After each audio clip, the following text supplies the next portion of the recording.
Esse é o tema da próxima intervenção. É nosso convidado Gavin Nichols, da GE Consulting. Welcome. Thank you. Thank you. Good afternoon. Airline strategies at 6:40. No, thank you very much. It's an honor to be here. I've been here, I think, 5 times. So thank you very much to the organizers. It's a great time for me to come. And I was asked to kind of give an overview of kind of what's going on within the aviation sector. You've heard a lot today about airport development, what's happening with the regulator, what's happening in relation to development of pilots, but what's really going on inside the airline industry. And I think we've seen some interesting numbers. You know, we've certainly gained back passengers significantly. So back in 2019, IATA said there was about 4.5 billion passengers. By the end of this year, we will have gone beyond. We will have reached around 4.7 billion. So you may say the recovery has gone well, and airlines have been able to, let's say, bounce back quickly. So do they need to change?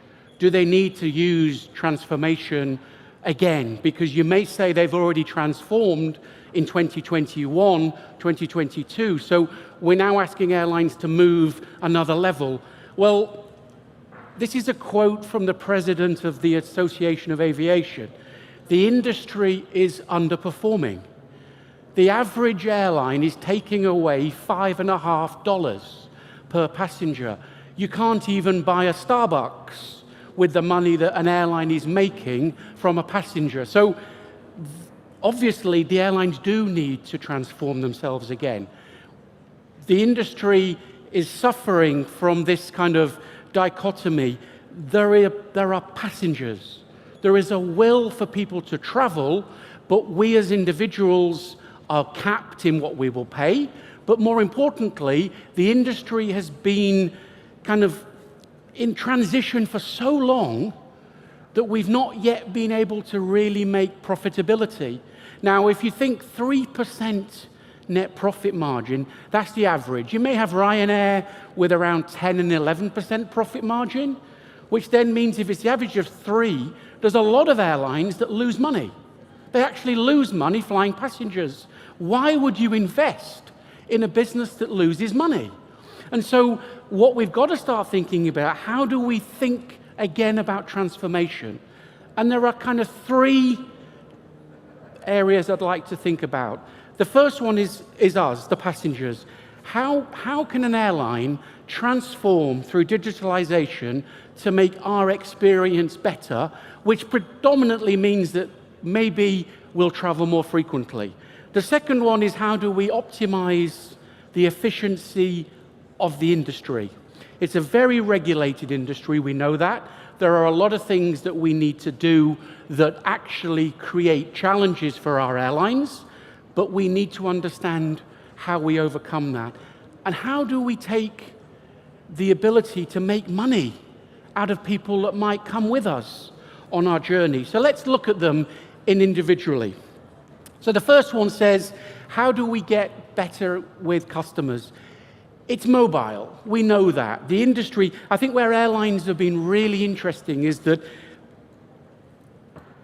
10 years ago, there was a buzzword in the industry called transparency. Transparency said, let passengers see pricing. Pre-transparency, airlines, if you wanted to fly tomorrow, the airline would tell you how much it was. They wouldn't tell you how much it would be for the next day or for next week. They hid price from the consumer. They opened up through the internet the ability for passengers to look beyond tomorrow. And this kind of relationship around commercial vision and the way we've used technology, I think airlines have really grasped how to take the mobile and the way that we think about applications the way forward. What we've not been able to do is maybe make money out of the mobile development, but mobile will drive digitalization. And that's not, you know, we've had boarding passes on our mobile phones for many, many years. We have bag drops now in airports. there's a lot of things that we've already done that's made our journey easier. But there's a lot we need to do with our airports, the way that airlines and airports work together. We need to be more personalized. We still look at passengers by what we call their record number. We're not that good at knowing you as an individual. Some of you that may be in loyalty programs, if you're a silver card or a gold card customer, maybe we talk to you a little bit differently, but we don't talk to you any differently than a supermarket would, and probably the supermarket gives you more personalized correspondence than an airline. So I think there's a lot of transformation that we're not doing around the ability to personalize your experience. And obviously with AI and the ability to really understand individualism, how do we then take that and provide for you an exclusive journey where we help program that? And that would be where I'd say we would be assisted. The ability to move you through a journey. The one thing that an airport doesn't have is they don't know you're coming. They don't know that you're flying tomorrow. So the airport can't start the relationship with you because they don't know that you've yet arrived. The airline knows that you're flying tomorrow and they have your record. So the way that we then can use that information, work closer with the airports so that the passenger can have a more seamless experience, which helps to make it more commercial. And this final one within the passenger, it's a phenomenon that says to be agnostic in business is that we don't change. To buy an airline ticket, it's very difficult to buy an airline ticket. Where do you buy an airline ticket? You buy an airline ticket on your mobile phone, on the internet, or in a travel agent. I can't walk now to an ATM machine on the side of a bank and buy an airline ticket. I can't go into a supermarket and buy an airline ticket. Why not? Why can't we make our offer much more closer to where people might buy? We force people to go to certain channels, and that's not a good way in relation to digitalisation. How can we get, because at the end of the day, we're selling 5 letters and numbers. I won't want to bore you, but airlines work with what we call PNR, Passenger Named Record. It's a mixture of a letter and a number, and it's 5. With that 5-letter and word number, I know who you are. And that's all I need. I don't need a piece of paper. The piece of paper is to tell you the Convention Act from 1944, your rights about flight. So we've not yet been able to shift the mindset. So get the customer more in tune with us. We need to think differently about how we run our businesses. And AI is going to make some super things with flight scheduling. If you know, flight scheduling is quite complex. There's a lot of concerns with the right equipment, flight times, slot management, etc. How can we be more sophisticated in the way we plan our schedule to optimize the block hour of an aircraft? That's something that we've got to work around. We can do better with maintenance. So rather than waiting for the checks to be made, we can have technologies that allow engineers to be responding to what the aircraft is doing and then being able to quickly make changes within the maintenance structure so that we can have our aircraft back up and running as fast as we can. The one thing at the moment that we have a major shortage of is aircraft. Post-COVID, a lot of airlines put their planes to the desert, but now they're trying to get those planes back out quickly, and it's taking a lot longer than we expected, and we've actually got not only a shortage, what we heard of pilots, we have a serious shortage of aircraft. Airbus and Boeing can't make the aircraft fast enough for the orders that are coming. So if we can get better at maintenance, we can actually get our planes flying quicker. And the ground operations, this is something that, again, airlines are starting to look at. How do we manage the gate experience? Where are our planes being placed within the airport? How do we coordinate that then with the passengers so that you know where we're based and try to speed up the process?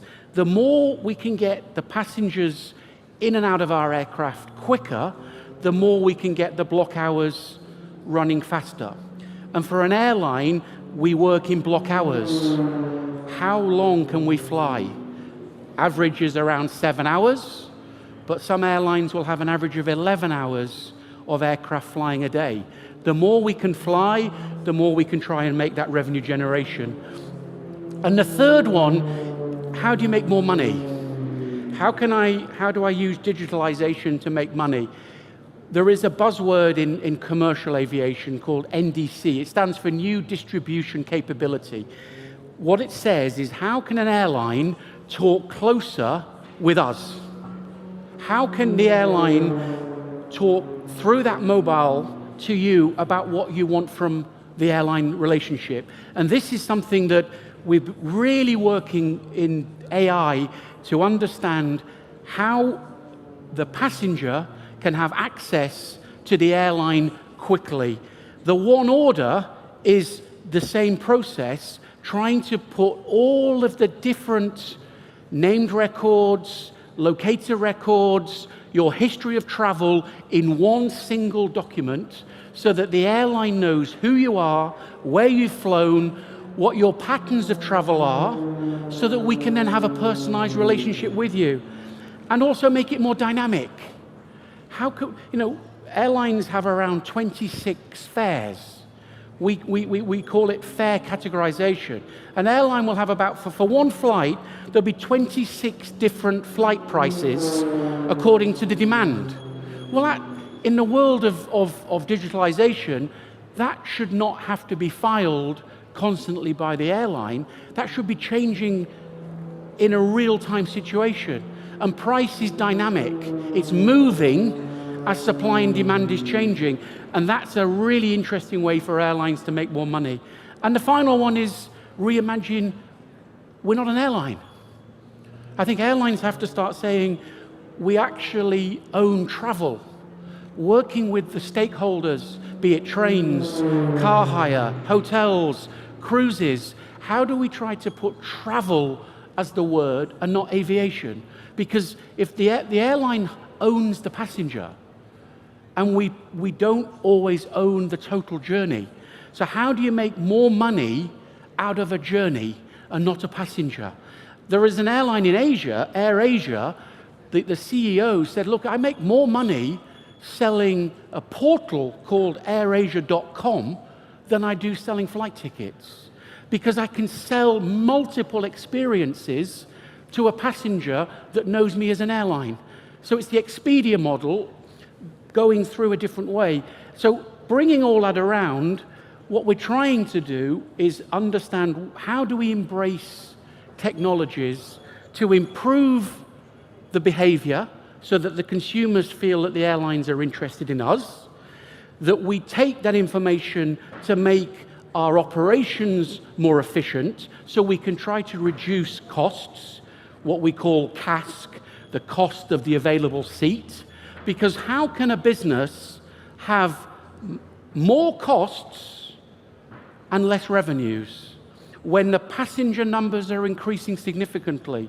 To have the president of the association talk about an airline as if it's a cup of coffee really shows that we need to make change.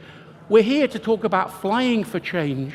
Airlines need to change significantly how they look at their operations. And finally, how do we make more money?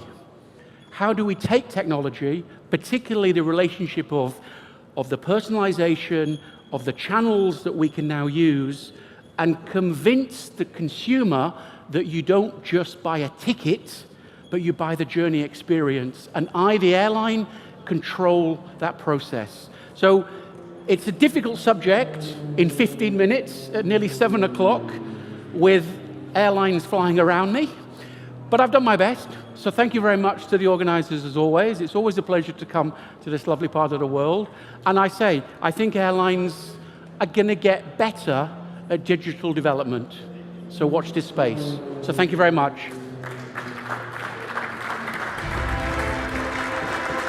Thank you.